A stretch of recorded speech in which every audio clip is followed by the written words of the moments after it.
Hi. Hello.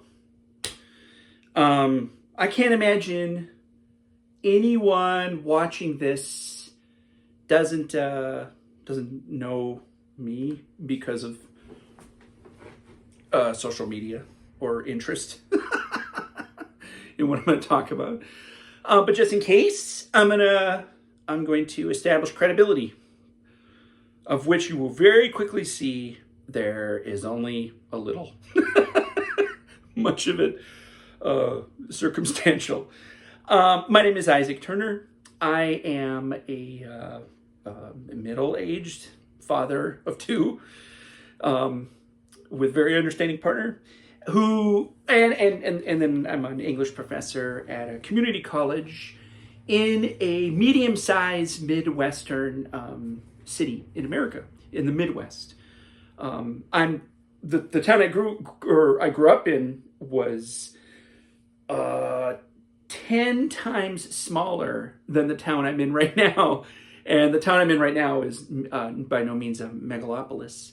But it's a wonderful community, and it's got a great network of artists and artisans and local business owners and people who are doing their own thing in a really lovely way, you know. And I'm proud and happy to be here. Why am I talking about bicycles here today? Well, about once a year or so, I'm good for a incredibly lengthy, overwrought, probably deeply snarky and cynical hot take on cycling and cycling culture in our area. And that's usually posted on some social media platform or another. Sometimes it's in response to a terrible tragedy that has happened within the cycling community, or just some missive that happened, while I was biking on the road or whatever. Those, again, they're usually triggered by crappy things that happened, or things that are not cool and not fun. Today is a little different, actually. In fact, I atypically took some time to reflect on it instead of just, thumbs blazing.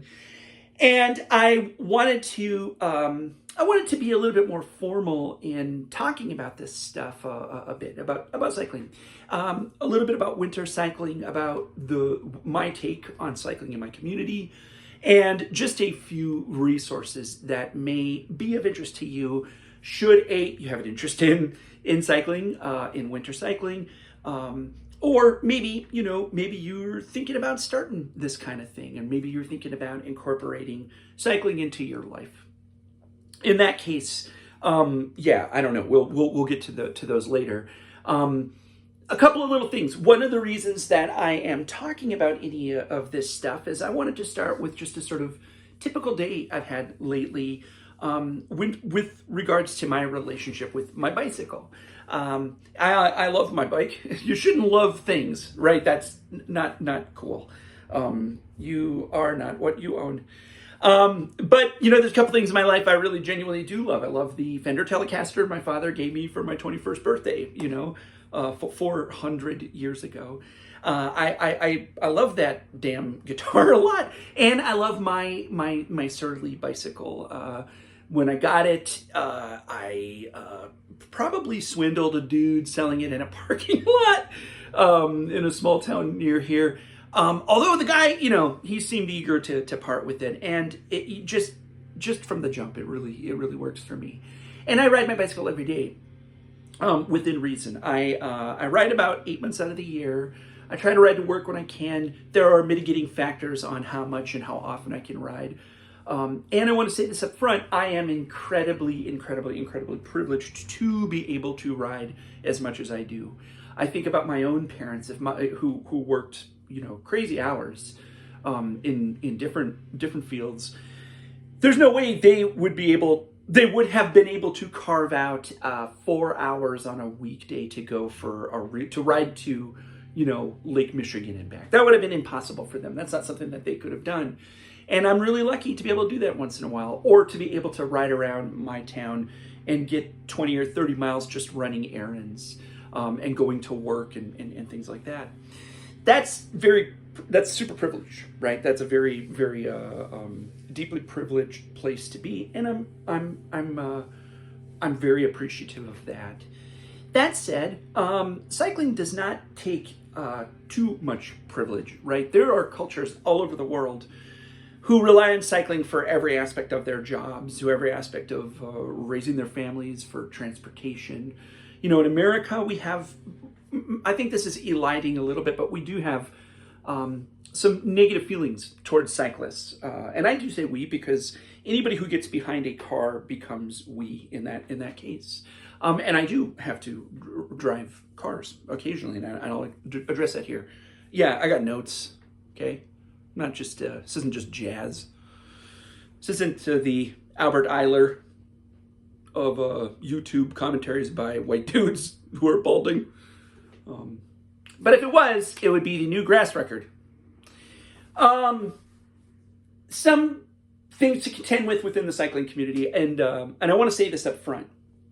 I want to get the kind of negative parts out up front, either for those who are thinking of getting into cycling, for those for whom cyclists are a pest.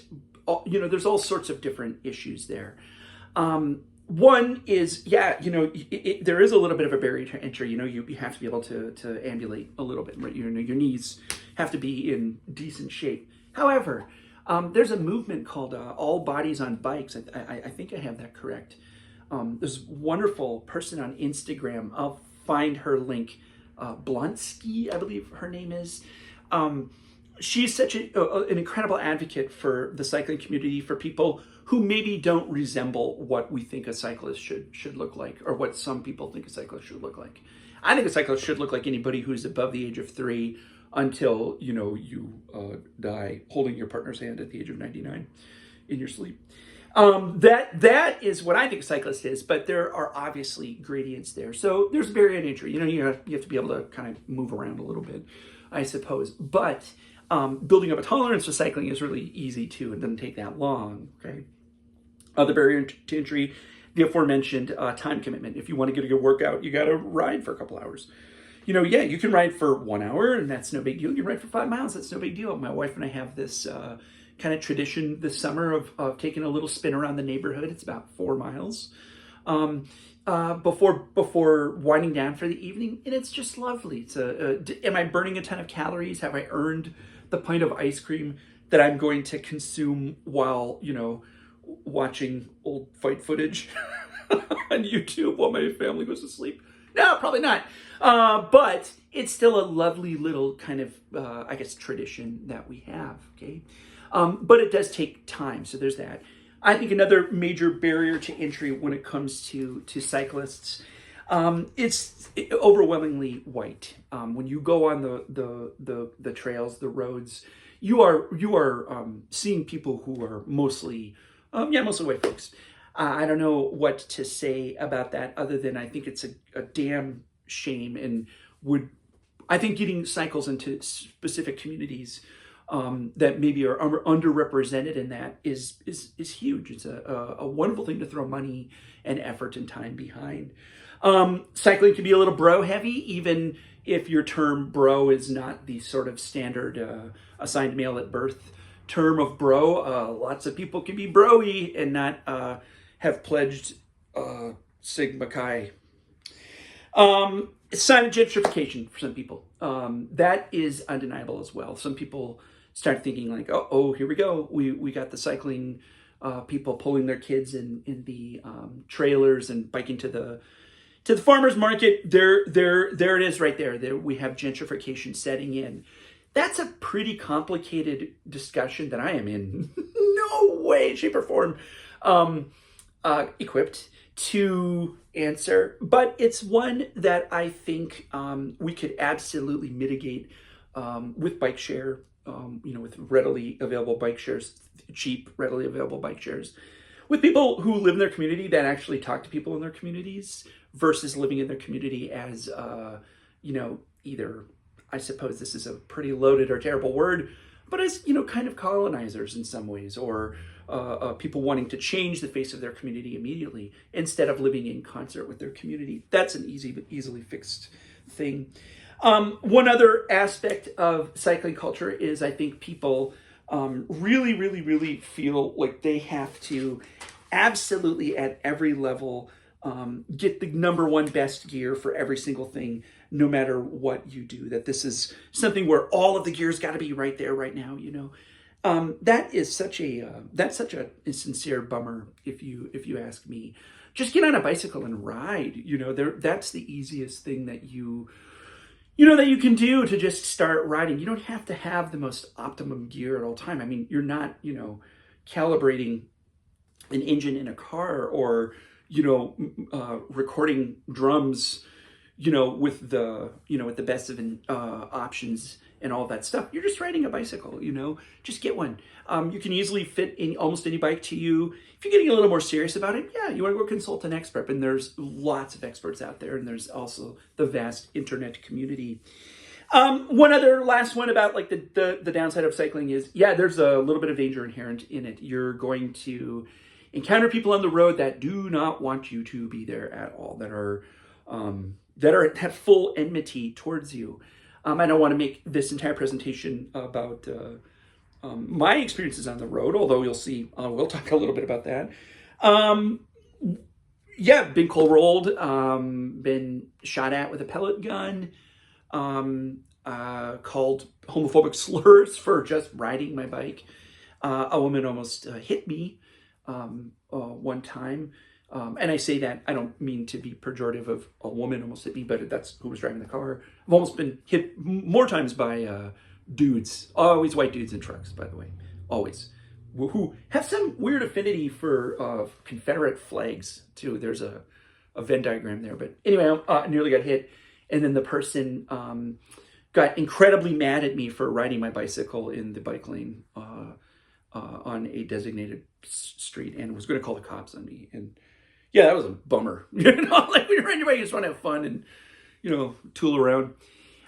That is just the tip of the iceberg of experiences that can happen, that will happen. Yeah, I've been hit and knocked off my bike, bent tacoed my wheel. I wasn't hurt terribly. So, that's fine. It's going to happen. These bad things are going to happen. Just as when you drive a car, something's going to happen to you. If you drive your car, say you get your license at 16, where I grew up, you can get your license at 14. And then you drive your car, your entire life. The odds are something is going to happen, right? That's just the way that goes. Cycling's no different. The stakes are just a little bit different in that there's usually a 4,000-pound vehicle bearing down on you or larger, who thinks that they have, kind of like a prima nocta. What a fucking terrible way to say that. They've got eminent domain. There you go. We use that over the road. Like they just can control every aspect of the road, no matter what. That's awful. That's goofy. I wish that in 2024 we A, had moved past that, and B, we have not seen cycling as a political issue, rather than we start to see cycling as just a lifestyle choice that's better for you, better for the environment, better for the money in your wallet when you don't have to pay insurance for a car, we don't have to own a car. Or gasoline, putting gasoline in your car costs a lot of money these days, all of that stuff. It's a little bit of a preamble here, but I want to get those things out of the way first before sort of talking about a couple things. One is I want to talk about just a typical day I've had. This one was yesterday, riding my bicycle. I got my kid to school. We used to ride our tandem occasionally to school, but they're in 5th grade. They'll be in 6th grade soon. And they just don't want to be seen on a tandem bike with their pops anymore. That is just like super deeply uncool. So got them to school, and then I got on my bike, and I knew I had about 4 significant errands to run, picking up medicine for one of our cats, dropping off a title and paperwork for the title at an auto shop. I'll get to that in a second. I had work to do, my own personal work that I needed to do, which was going to be much of the day, picking up a few extra things at the pharmacy, right? all of these different things. And I kind of thought globally in my mind, is like, probably a crew biking around 20 or 30 miles in doing all of this. Now, again, please understand, I'm fully aware of my privilege in being able to carve out the time to bike 30 miles to run errands. But I did it. I started cooking down the street. Within about 10 minutes, I see a person I know, a fellow cyclist. We ride a little bit together and talk about our day. It was lovely to see them. Very sweet person. We had a nice little exchange there. Would I have had that exchange if I was in a car? Absolutely not. No. When you're in a car, you're very lonely, right? It's a lonesome, lonely feeling when you're in your car. It's the wall is up, right? There's a wall up between you and the outside world. When you're on a bicycle, and a person said this beautifully on a podcast I'm going to talk about in a minute. You're a part of your environment, like you're breathing in your environment. After we went our separate ways, I biked to my destination, got a little work done, started biking back into Kalamazoo from where I was. A guy with his children was walking on a bike lane or walking a bike lane. He had a big stick. And we had an incredible exchange. He said, "Don't worry about my stick. I just saw a deer and it was looking at me funny." I was like, that's amazing. Little kids running around. We had a lovely talk. Saw another friend, waved at him on the bike path, a fellow musician in town. Commiserated over our age. Got, to do one of my errands, then started biking back down towards my job, which is in downtown in the town I live in. Again, I said that, I guess it's Kalamazoo, Michigan. Saw a couple other people I know, waved, said hi, got some food, talked with a friend, got to my office, did some work, and then started biking to do my final 2 errands of the day. This is at about 3:30 in the afternoon now, right? So all day I'm just kind of bebopping around from place to place. It's not taking me that long. Having a really nice time, breathing in the fresh air, breathing in the muggy air too. So there's that. If those are issues for you, then you got to contend with that. The mugginess definitely doesn't feel quite the same when you're on your bicycle, though. You've got the air in your hair, the wind in your face, a fleet horse under you, an eagle at your arm, or whatever the Conan the Barbarian thing is. And then I am biking out towards the east side of Kalamazoo on East Main. It's a pretty gnarly hill. And this dude comes cooking down the hill. I would assume a dude going to work. He had work clothes on. He was just going a billion miles an hour, smile on his face from ear to ear. And when he passed me, he said, "My man!" And I was just like, this is the greatest thing. Where am I going to get that experience in a car? And then that wraps up then when I finally get home after my errands, go in the pharmacy, come home. I'm tired, I'm sweaty, I need a shower, all that stuff. I'm also hungry, but I am inevitably in a better mood. One of the reasons I had to do an errand yesterday was one of our cars died a Viking death a few weeks ago, and we finally sold it to some scrappers. Big ups to the new Shellac record. Great song on there, Scrappers. And that whole experience, while a bummer because you are now down in terms of convenience for a few things within your household, right? Not everybody in my household is an avid cyclist like I am, right? Because of time, because of all sorts of things, because it's just not for everybody, right? I don't want to disparage anyone who doesn't choose to, do this. But that means we got to have a car or a couple cars, right? Because of people being pulled in 80 different directions. And, my wife and I both are musicians. We drive to band practice. We got to haul our gear, all that kind of jazz.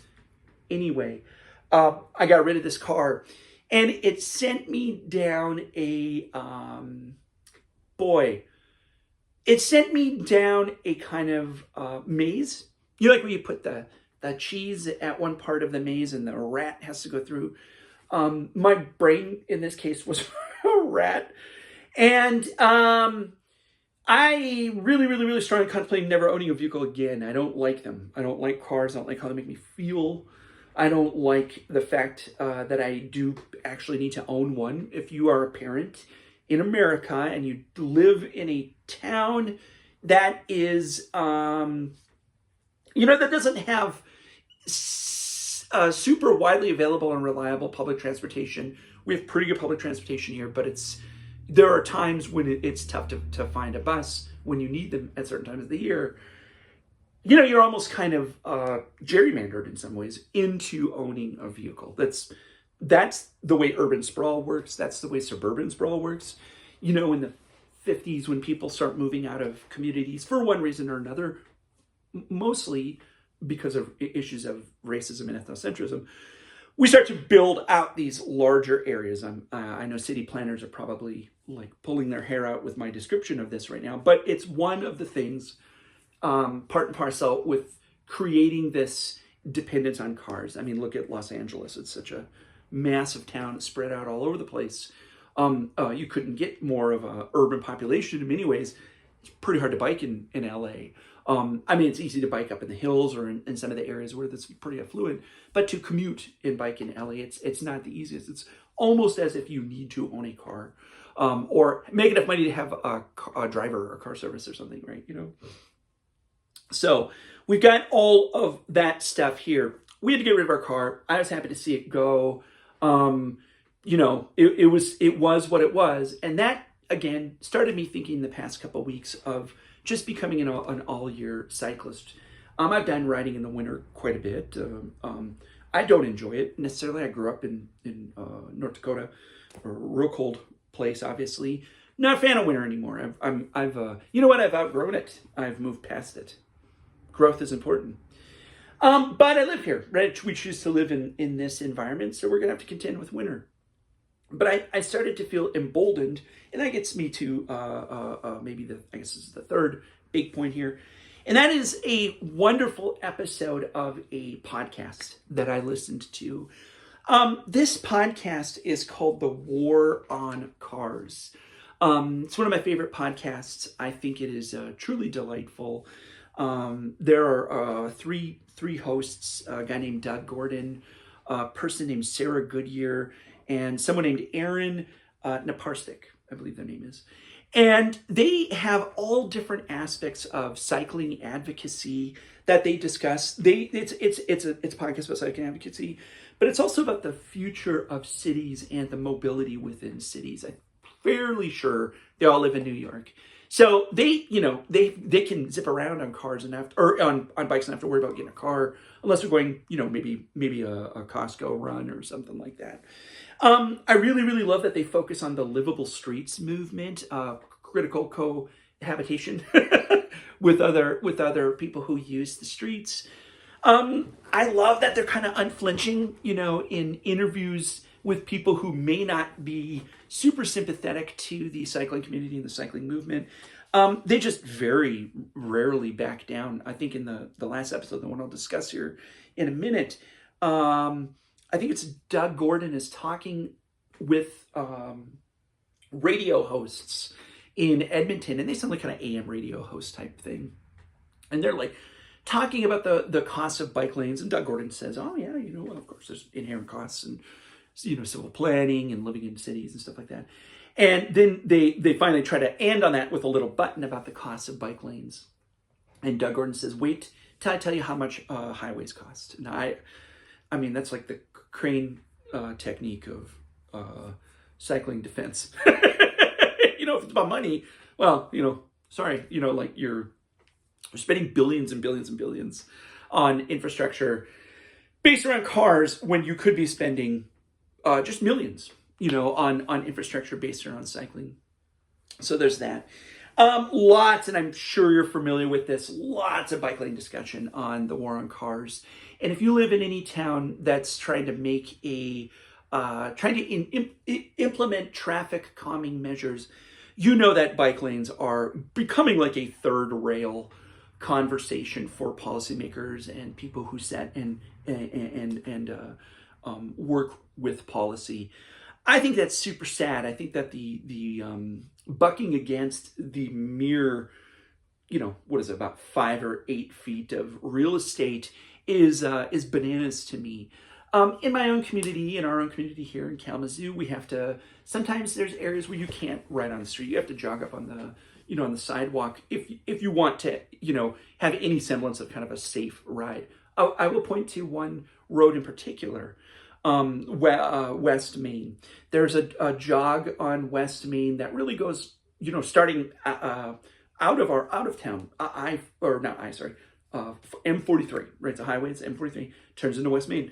There's really no bike lane anywhere on it, right? Until you start to get down into downtown and it changes into another street.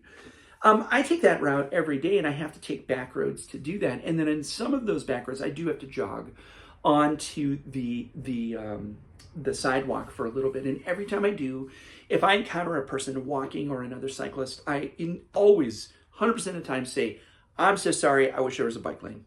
Okay, and I'm not lying every single time I say that. I saw a fellow cyclist the other day cooking up the hill while I was coming down it. I moved over for him. I'm sorry, vice versa. I was going up the hill, he was coming down it. And I said, "Hey man, I'm sorry, no bike lane." And he said, F and A right. Like, yeah, it sucks. We both are on the sidewalk. And we shouldn't be on the sidewalk. Bicycles shouldn't be on the sidewalk at all. It's not safe for anybody. It's a hindrance to any other users of the sidewalk, that we have to do that.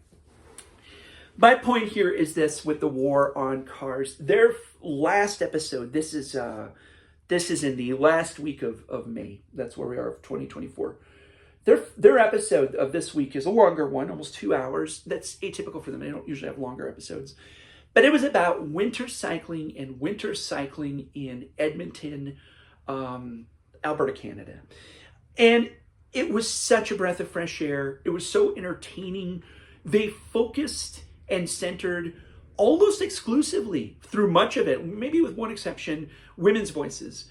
Why I am pointing that out is because, again, I think many people have a preconceived notion of what a cyclist is when they close their eyes and think about it.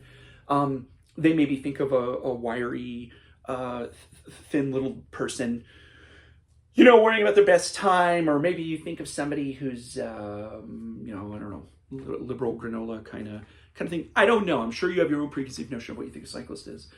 But in this case, they were talking to normal, seemingly just incredibly honest, mostly women, who are talking about their love of cycling, their need to cycle, how much better they feel, and their defensiveness. Their guard is up when they are out on the road. They're talking about riding their bikes in the wintertime and what a pain that is. The foibles of that, falling down constantly, in one person's case. It was so breathtaking to hear this discussion and to hear these people at a winter cycling conference that was happening in Edmonton talk about this stuff.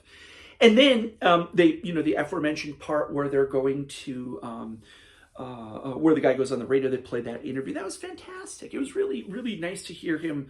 I think, again, it was Doug Gordon, try to kind of talk to, I don't know, say the lay person, but to talk to citizens about what cycling is about and how it works, all that kind of stuff.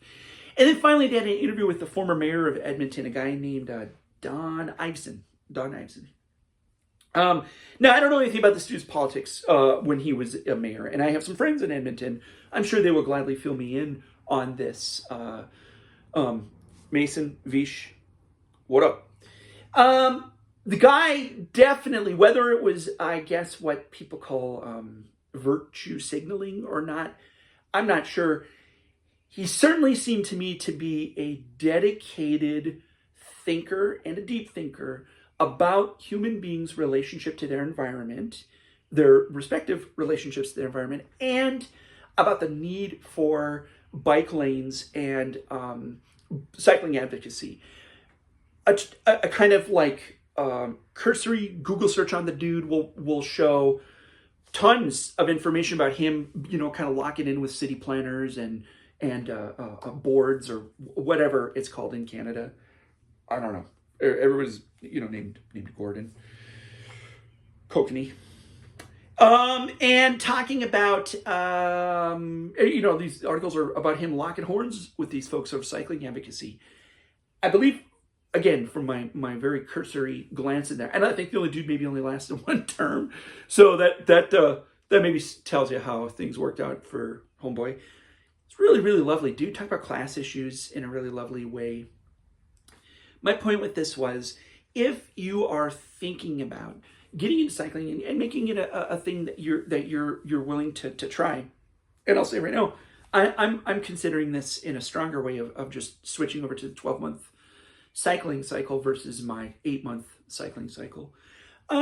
This is a great interview to listen to. This is a great episode to listen to. I found many of the voices were really inspiring and lovely. I found the people I talked to just to be like people we probably know, normal people we probably know, all that kind of stuff. I was really, really into that.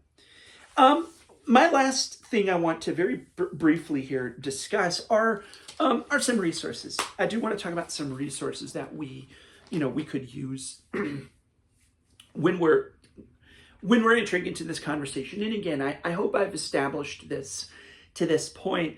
I am not a policymaker. I am not a learned person when it comes to cycling mechanics, city planning. I'm a person who uses these things, praxis, I suppose, right?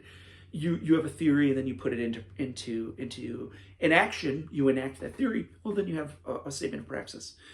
That's where I'm at. I just like riding my bike. I like saving money. I like the wind in my face, and I like seeing people's faces when I'm riding it. These are very simple little things. I can't lie, I really enjoy the childlike feeling I get when I ride my bicycle too. I feel like a kid again. We don't get too many things in our lives as we age. Again, I'm 97. We don't get too many things in our lives that allow us to feel like a kid again, right? And it's pretty awesome to feel like a kid just a little bit, because that's a time where worry is less and joy is in abundance for many people.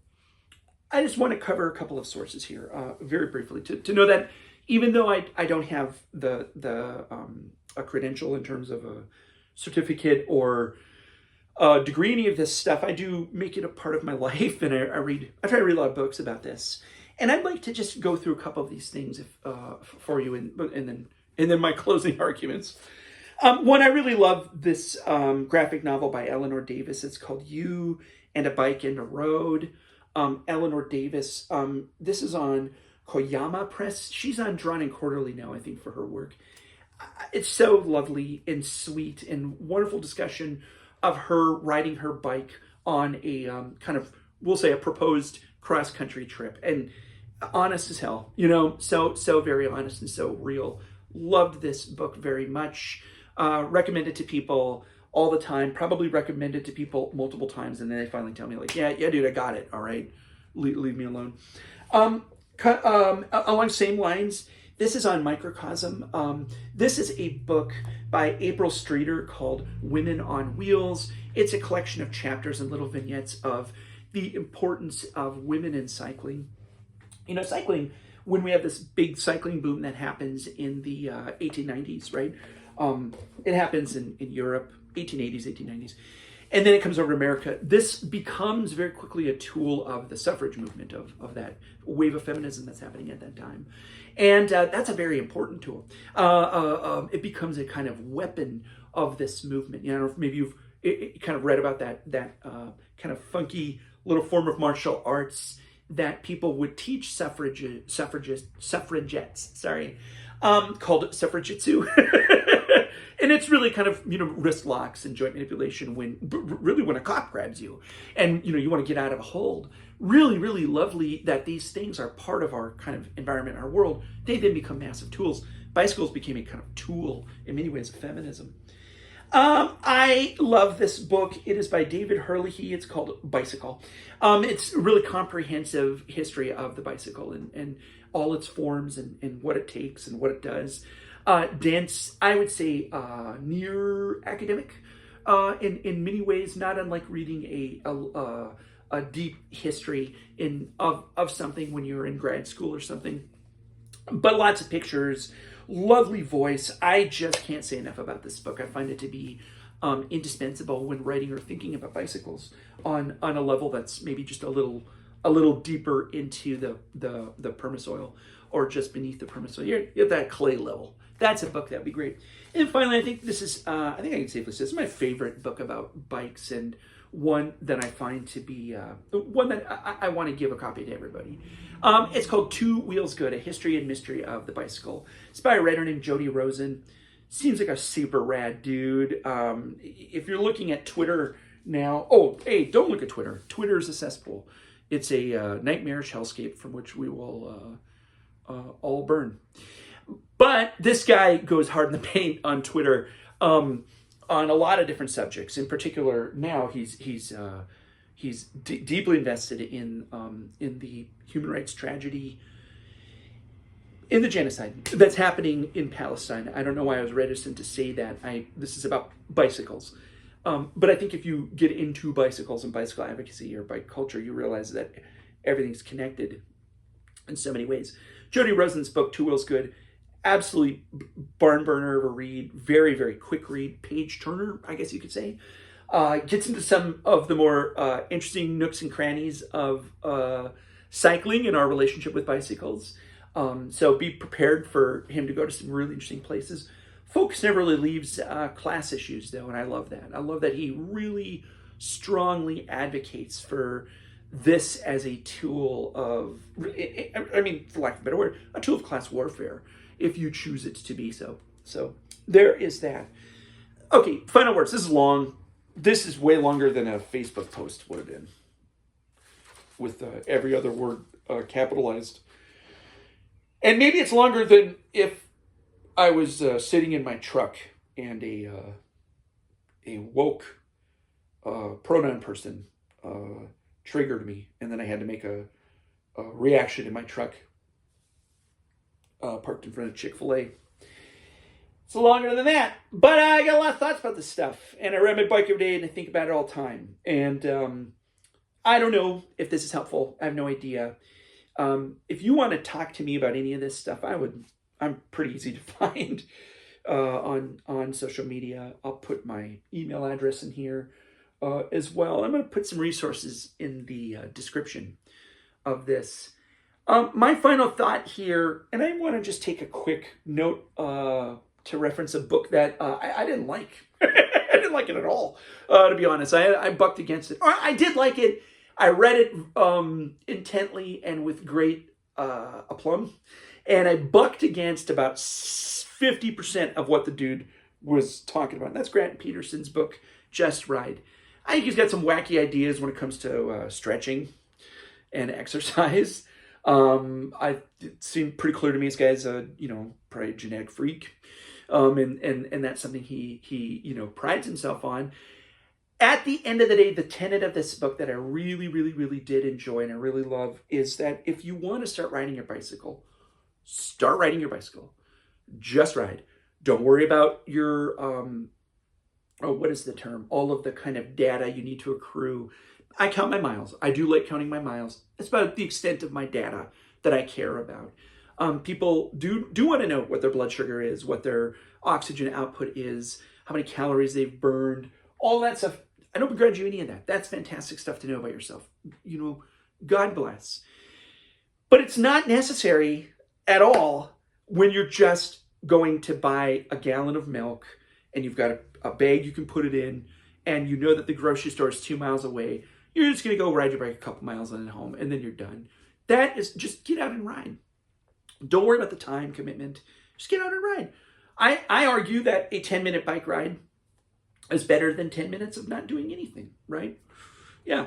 That I think would be all I need to say today. Just had a lot of thoughts recently about this, and I hope that they came together. At times, maybe in my mind, it all seems clear, and then when I say it all, it comes out sounding, like one of the lesser Thomas Pynchon novels. But I do see this as kind of deeply connected in all of that. I don't know if I'm gonna make another one of these videos ever again.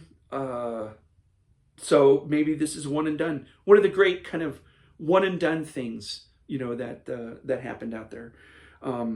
Great. We'll put great in the biggest air quotes you've ever seen in your life.